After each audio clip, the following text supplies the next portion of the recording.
আমরা দেখতে পাচ্ছি যে আর আমাদের যারা এই 2024-এর ছাত্র জনতার অভ্যুত্থানের আমাদের যে বীর শহীদেরা রয়েছেন সেই শহীদ পরিবারের সদস্যরা আজকে আমাদের এই সকালের পর থেকেই এই শাহবাগে তারা বসেছেন।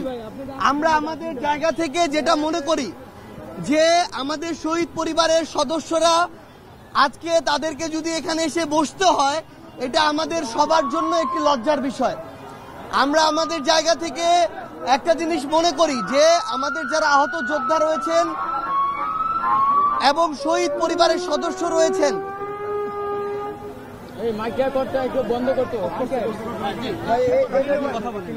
আমাদের যারা একটু শুরু করে প্লিজ। আমাদের যারা আহত যোদ্ধা রয়েছেন কিংবা আমাদের শহীদ পরিবার এখানে আজকে যারা সদস্যরা রয়েছেন তাদেরকে এখন পর্যন্ত ফাউন্ডেশনের জায়গা থেকে একটা যে আর্থিক সহযোগিতা দেওয়া হয়েছে এটা খুব বড় কোনো সহযোগিতা না। এটা দিয়ে পরিবারগুলো হয়তো কয়েক মাস চলতে পারে, এর বেশি আসলে সম্ভব না। তো আমরা আমাদের জায়গা থেকে মনে করি যে সরকার তার জায়গা থেকে যত দ্রুত এই পদক্ষেপগুলো নিতে পারতো আমাদের শহীদ পরিবারের পাশে দাঁড়ানোর জন্য তত দ্রুত তারা নিতে পারেনি। এবং আমাদের শহীদ পরিবারের অনেকেই ছিল যারা আসলে প্রধান কর্মজীবী ছিল, তাদের উপার্জনে ওই পরিবারটি চলতো। সেখানে তারা তাদের জায়গা থেকে তাদেরকে যত রকমের আর্থিক সহযোগিতা, কর্মসংস্থানের ব্যবস্থা করা, সম্মানের ব্যবস্থা করা কিংবা অন্যান্য যে সুযোগ সুবিধা সেটা তারা তাদের জায়গা থেকে বিভিন্ন সময় আমাদেরকে বলেছে তারা সেটি করছে। কিন্তু এই যে দ্রুত করা এবং এটার বাস্তবায়ন দেখা আমরা আমাদের জায়গা থেকে এখনো প্রত্যাশিত দেখতে পাইনি। সেই জায়গা থেকে আমাদের শহীদ পরিবাররা আজকে এখানে এসেছিলেন, এটা আমাদের সবার জন্য একটি আসলে দুঃখের এবং একই সাথে লজ্জার বিষয়। তো আমরা আমাদের জায়গা থেকে শহীদ পরিবারদেরকে সাথে নিয়ে আমরা আমাদের যারা ছাত্র প্রতিনিধি সরকারে রয়েছে আমরা তাদের সাথে কথা বলেছি। আমরা তাদেরকে জানিয়েছি তারা আজকেই আমাদের সাথে এ বিষয়ে আমাদের শহীদ পরিবার একটি প্রতিনিধি দলের সাথে কথা বলবেন। এরপরে আগামীকালকে যারা এই অভ্যুত্থানের সামনের সারিতে নেতৃত্ব দিয়ে এই অভ্যুত্থানের লড়াইয়ে ছিল তাদের একটি টিমের সাথে আমাদের শহীদ পরিবার একটি টিম আগামীকালকে কথা বলবেন।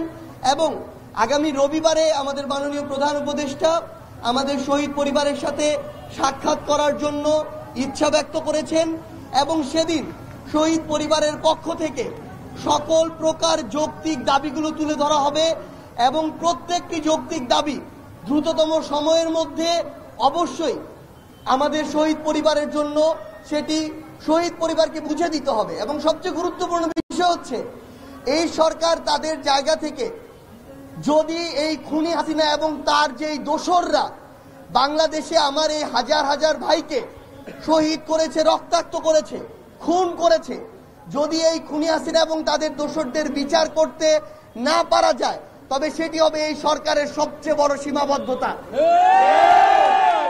এবং এটি আমরা আমাদের জীবনের বিনিময়ে হলেও এই অন্তর্বর্তীকালীন সরকারের সময়ে আমরা এটি আদায় করে নিব। যেই খুনি হাসিনার হুকুমে আমার শত শত ভাই বোনকে হত্যা করা হয়েছে সেই খুনি হাসিনা ভারতে বসে ভিডিও কনফারেন্সে নির্লজ্জের মতো বক্তব্য দেয়। সেই খুনি হাসিনা হাজার হাজার ভাই বোনকে যখন আমার খুন করা হয় তার নির্দেশে, সেই খুনি হাসিনা তার সময় যখন শত শত হাজার হাজার গুম, হত্যা, খুন করা হয় সেই খুনি হাসিনা এই বাংলাদেশে নির্লজ্জের মতো বিচার চায়। খুনি হাসিনার অবশ্যই বিচার হবে। খুনি হাসিনাকে এই বাংলাদেশে বিচার এনে এই বাংলাদেশে বিচার করা হবে এবং তার ওই বিচারের মঞ্চ হবে ফাঁসির মঞ্চ। আমরা স্পষ্ট করে বলি, দেশ এবং দেশের বাইরের যারা খুনি হাসিনাকে আশ্রয় দিচ্ছেন, প্রশ্রয় দিচ্ছেন, বিভিন্নভাবে প্রমোট করছেন প্রত্যক্ষ এবং পরোক্ষভাবে, আপনাদেরকে এই বাংলাদেশের শহীদ পরিবার, আহত যোদ্ধারা ভুলে যায় নাই। আপনাদেরকে এই বাংলাদেশের তরুণ প্রজন্ম তারা কিন্তু ভুলে যায় নাই।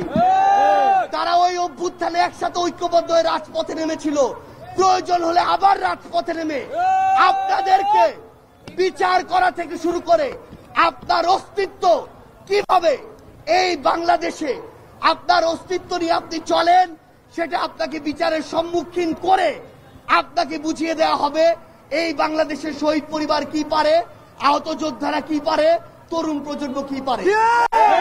এই অন্তর্বর্তীকালীন সরকারের সময় খুনি হাসিনা থেকে শুরু করে প্রত্যেক খুনের দায়ে জড়িত যারা রয়েছে, আওয়ামী লীগ, যুবলীগ, ছাত্রলীগের সন্ত্রাসীরা, ক্যাডাররা, ইভেন কতিপয় বিপদগামী যারা পুলিশ সদস্য সরাসরি এই হত্যাযজ্ঞে জড়িত ছিল, তাদেরকে উপযুক্ত বিচারের আওতায় নিয়ে আসতে হবে।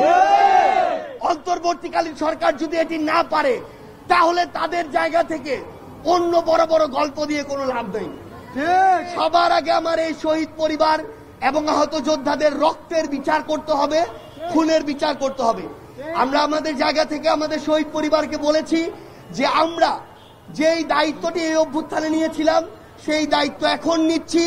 শহীদ পরিবারের এবং আমাদের আহত যোদ্ধাদের প্রয়োজনীয় দাবি দাওয়াগুলো যেই জায়গায় নিয়ে যাওয়া দরকার, যেভাবে নিয়ে যাওয়ার দরকার আমরা নিয়ে যাব, এবং প্রত্যেকটি যৌক্তিক দাবি পূরণের জন্য যা করা দরকার আমরা সেটাই করব। আবারও আপনাদের সাথে অবশ্যই দেখা হবে খুনি হাসিনা এবং তার দোসরদের বিরুদ্ধে, হয় রাজপথের সংগ্রামে অথবা তাদের ওই ফাঁসির মঞ্চে। আজকের আন্দোলন কি প্রত্যাহার করা হলো? এটা প্রত্যাহার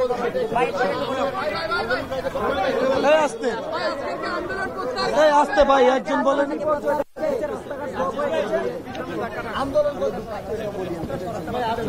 আসলে আজকে জনভোগান্তির জন্য আমরা আন্তরিকভাবে দুঃখিত। পরিচিত আমি রবিউল আউয়াল ভূঁইয়া, শহীদ ইমাম হাসান তাইমের ভাই। তো আসলে আজকে জনভোগান্তির জন্য আমরা আন্তরিকভাবে দুঃখিত দেশবাসীর কাছে।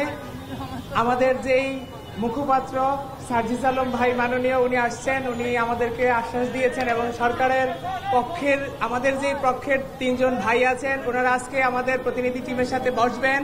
ইভেন আগামীকালকে সার্জিস ভাই, হাসনাত ভাই আমাদের শহীদ পরিবারের প্রতিনিধি পক্ষের সাথে বসবেন। দেন রবিবার দিন মাননীয় প্রধান উপদেষ্টার সাথে আমাদের শহীদ পরিবারের প্রতিনিধি দল দেখা করবে।